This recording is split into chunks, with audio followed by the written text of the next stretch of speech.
आईनी बेंचेस की तश्कील और जजेस की नामजदगियां। चीफ जस्टिस याहिया अफरीदी की ज़ेर सदारत जुडिशल कमीशन का पहला इजलास कुछ देर बाद। कमीशन के सेक्रेटेरिएट के क़याम पर गौर किया जाएगा। जस्टिस मंसूर अली शाह, जस्टिस मुनीब अख्तर और जस्टिस अमीरुद्दीन शरीक होंगे। अटॉर्नी जनरल वज़ीर कानून फारूक एच नाइक शिरकत करेंगे। उमर अयूब और शिबली फराज, रोशन खुर्शीद कमीशन के रुकन हैं। पाकिस्तान बार काउंसिल के नुमाइंदा अख्तर हुसैन भी इजलास में शिरकत करेंगे।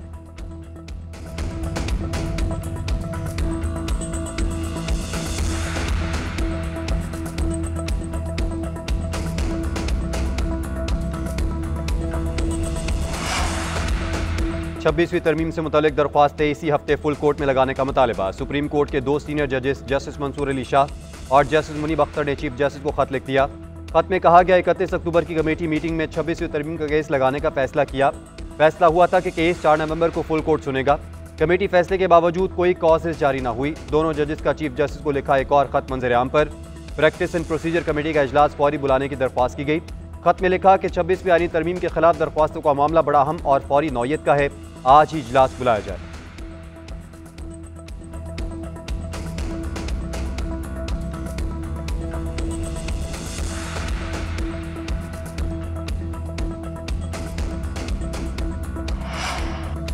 सर्विसेज चीफ्स की मुद्दत मुलाजमत 3 से बढ़ाकर 5 साल कर दी गई। आर्मी, नेवी और एयरफोर्स तरमीमी बिल कौमी असम्बली और सेनेट से मंजूर।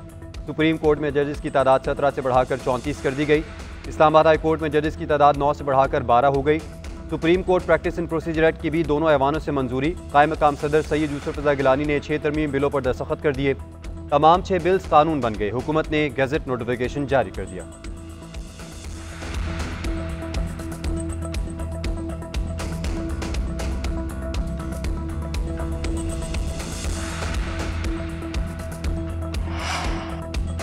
पार्लियामान में कल फॉर्म 47 की हुकूमत कानून साजी की असल मैंडेट हमारे पास है। अपोजिशन लीडर उमर अयूब के हुकूमती अरकान पर ताक कर निशाने। डेप्यूटी स्पीकर ने उमर अयूब के अल्फाज हज़फ कर दिए। कहा, आप सीने रुकन हैं, अल्फाज का चुनाव ऐसा रखे कि माहौल बेहतर रहे। उमर अयूब बोले, सच कड़वा होता है। उधर तहरीक इंसाफ और JUI की अहम मुलाकात आज। PTI वक्त मौलाना फजल रहमान से मिले उनकी रिहाइशगाह पहुंचेगा। पार्लियामान से मंजूर होने वाली कानून साजी से मुतालिक मुशावरत होगी। अपोजिशन जमातें मुस्तकबिल के लाएअमल पर गौर करेंगी।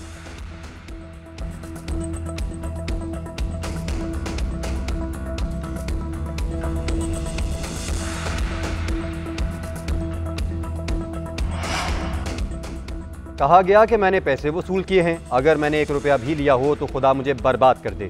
PTI के हिमायत याफ्ता उम्मीदवार औरंगजेब खिजी की कौमी असम्बली में वजाहत। कहा, हमारी पार्टी क़यादत ने हमारा सौदा किया, मुझे दाद दें। हमारी पार्टी में फॉरवर्ड ब्लॉक बन रहा था, मैंने रुकवाया।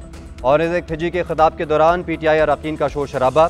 स्पीकर ने कौमी असम्बली का इजलास गैर मुअय्यना मुद्दत के लिए मुलतवी कर दिया।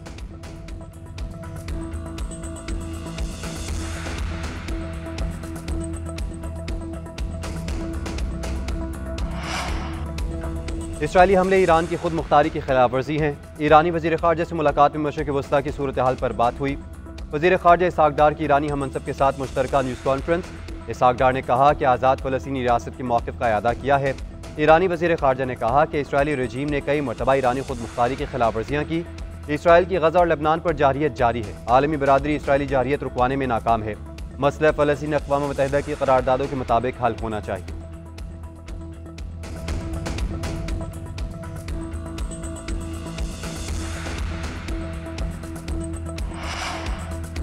वज़ीर आला सिंध ने काउंटर टेररिज्म डिपार्टमेंट के फ्यूजन सेंटर का इफ्तिताह कर दिया। वज़ीर आला सिंध ने CTD सेंटर के क़याम के लिए 772 मिलियन रुपए मंजूर किए थे। मुराद अली शाह ने कहा कि सूबे में शिद्दत पसंदी में मुलविस अफराद और गिरोहों का सदेबाप करना होगा। हुकूमत सिंध ने CTD को जदीद तरीन असलहा और टेक्नोलॉजी फराहम कर दी।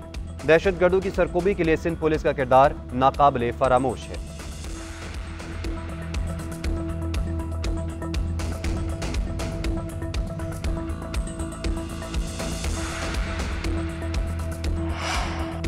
वज़ीर आला पंजाब मरीम नवाज का अपना घर अपनी छत प्रोग्राम। 850 से ज़ायद दरख्वास्त दहिंदगान को पहली किस्त की अदायगी कर दी गई।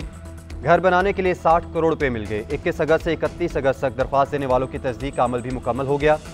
वज़ीर आला पंजाब के अरकान असम्बली को डिप्टी कमिश्नर के साथ खुद जाने की हिदायत। मरीम नवाज ने कहा है कि अपनी छत अपना घर प्रोग्राम की पहली किस्त मिलने पर खुशनसीब अपने घर की तामीर का आगाज़ कर सकते हैं। ख्वाहिश है कि हर बेघर पाकिस्तानी को घर की नेमत मुयसर हो। तरक्की और खुशहाली के सफ़र में नवाज शरीफ, शहबाज शरीफ और हम सब आपके हम कदम हैं।